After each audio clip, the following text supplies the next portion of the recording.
Thank you very much for the invitation to this Congress. And first of all, I want to say that this is the official title of the presentation. The organization had some problems with the title of my presentation. First of all, it was changed into psychological principles, which I'm not speaking about. And now principles has been changed into treatments, which is also not true. But we will speak about about complementary therapy. Complementary therapy is for me interpreted like holistic or at the moment very popular osteopathic. Although yesterday I was in the same room here and I heard several presentations about osteopathy, osteopathic manual therapy. It was funny that they all described somatic dysfunctions, which from a physiological point of view, it is not even possible to have a solitary somatic dysfunction. Because when we strain our back and we get a rupture of the annulus fibrosus, then we immediately see that all the tissues in the segment, or also the neighboring segments, show changes. That is what we could call the somatic dysfunction. But we also see that at the same time, all other systems in our body are reacting on this situation, which means that we get behavioral changes, we get pain avoidance behavior, we get changes in the autonomic nervous system, we get changes in the neuroendocrine system, which means we're going to produce certain hormones and everything like that. And that has an influence directly on the organic system, on the visceral systems. It also has a direct influence on the immune system, and it will immediately have an influence on the energetic system, which we call TCM or acupuncture or anything like that. But not only is that complementary means that we have to look at all the tissue that are changed and mostly have to treat all the tissue that have changed.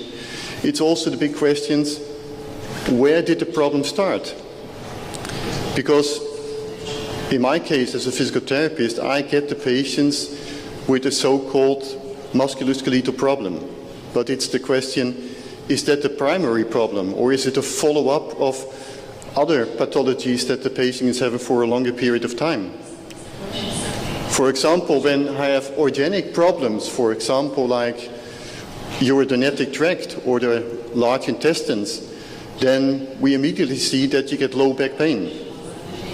But low back pain is not the primary problem. It's a follow-up of the problems in the internal organs.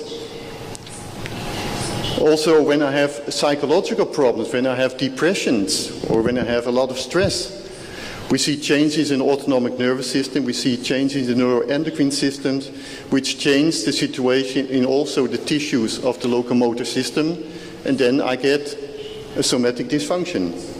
But when the cause of the problems, of the symptoms, are not lying in the locomotor system, then it's not so very good to change or to try to change the situation in the locomotor system when you don't change the cause of the problems. And that is something you have to think about. It's something you have to look at. What is causing the problems? What is the primary problem and what are causes and what are the results? But even when we are thinking of this holistic point of view of a patient, we have to realize also that you can be a world champion osteopath, or you can be a world champion medical doctor or a world champion manual therapist. When the patient doesn't respond or doesn't react on your therapy stimulus, then you have a hell of a problem. And there are a lot of causes why patients don't react, don't respond on our therapies. Because when we are treating, in most cases we treat people that have injuries somewhere. Could be in the internal organs, or it could be in the locomotor system. And then we have a lot of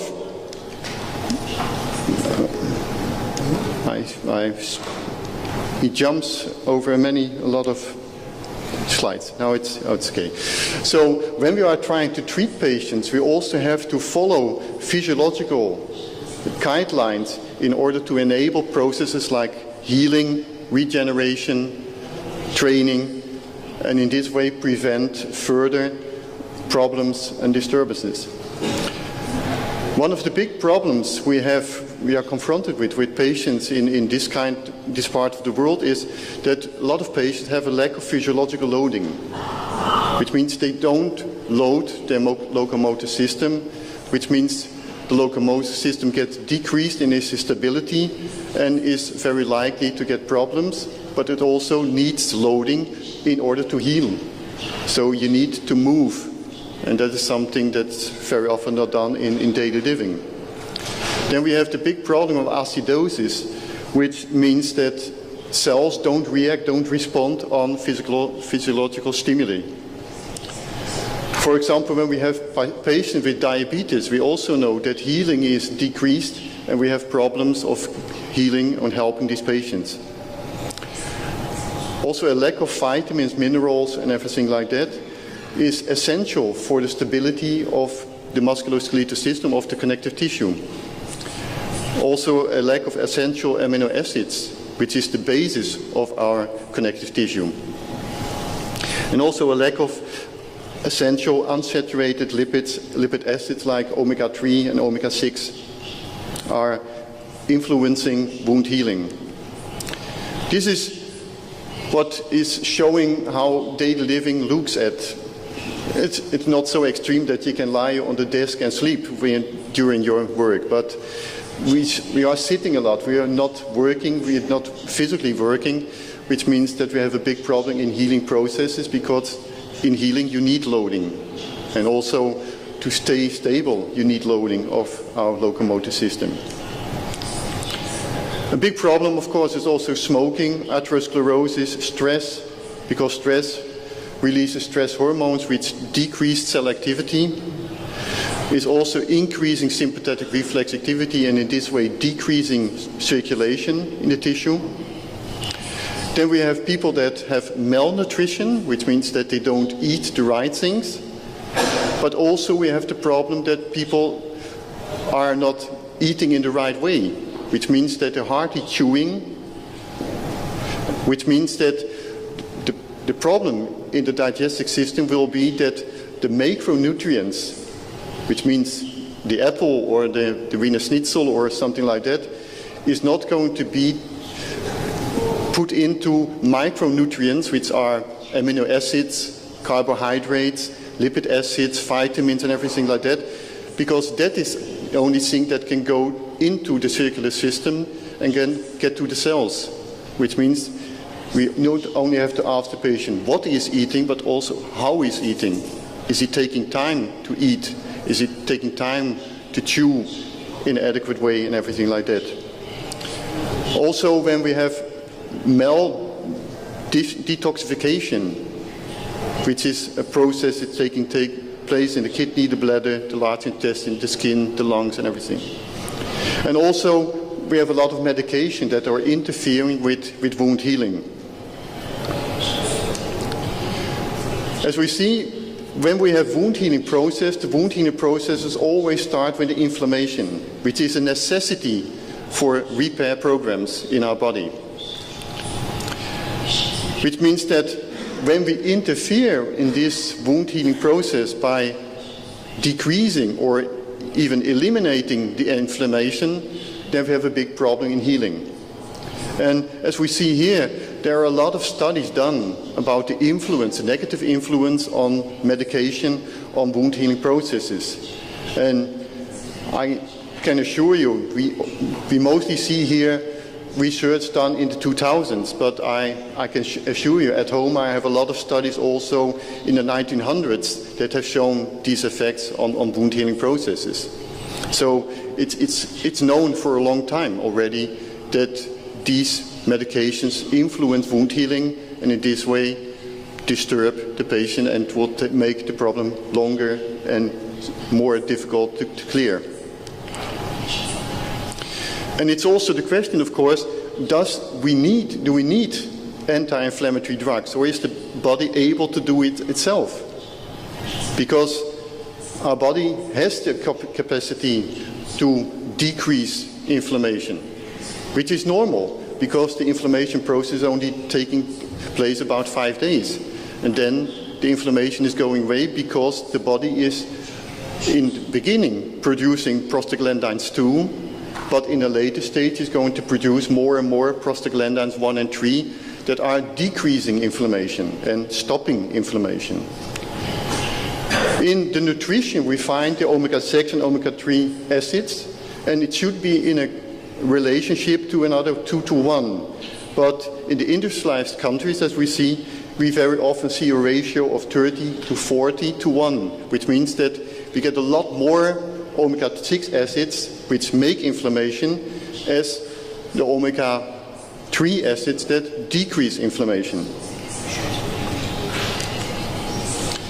Also, a big problem I see when I look at manual therapists, osteopaths, and so on, that a lot of therapists have the tendency to treat the patients too intensively, which makes that they injure the patients and decrease the chance of healing.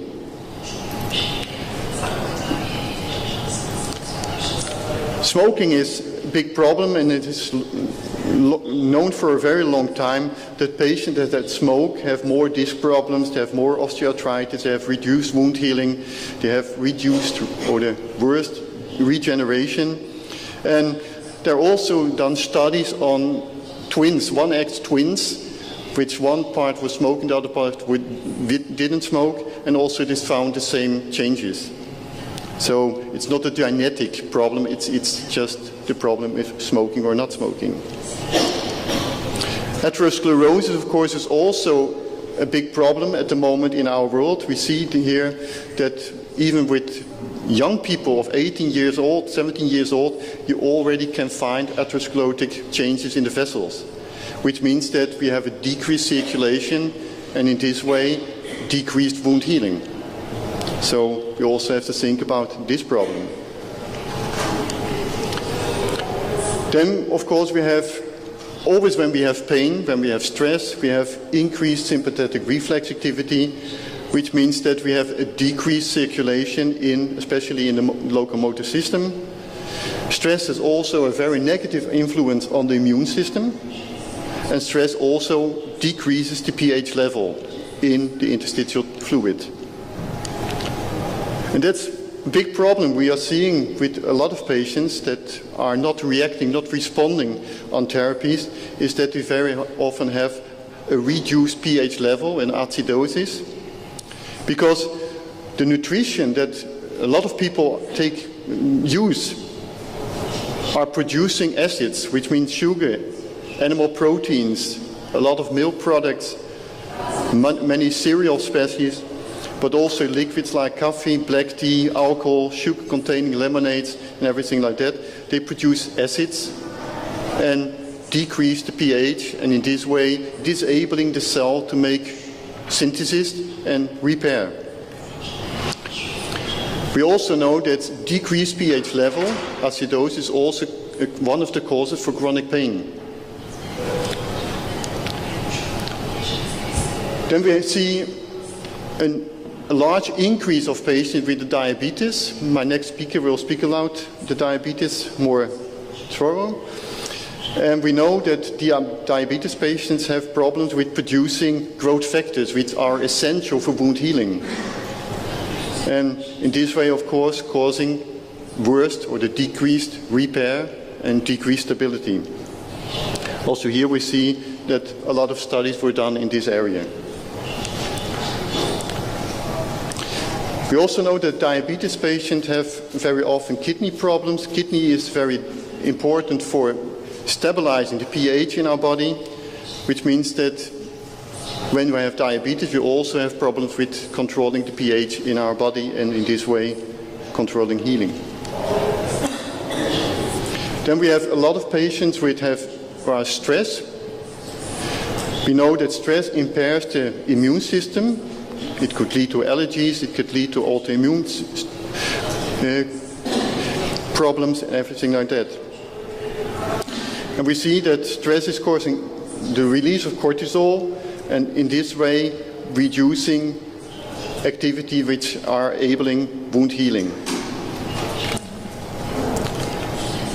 And pain is one of the major causes of stress, beside of a lot of other causes of stress which we have at work or at home or anything like that.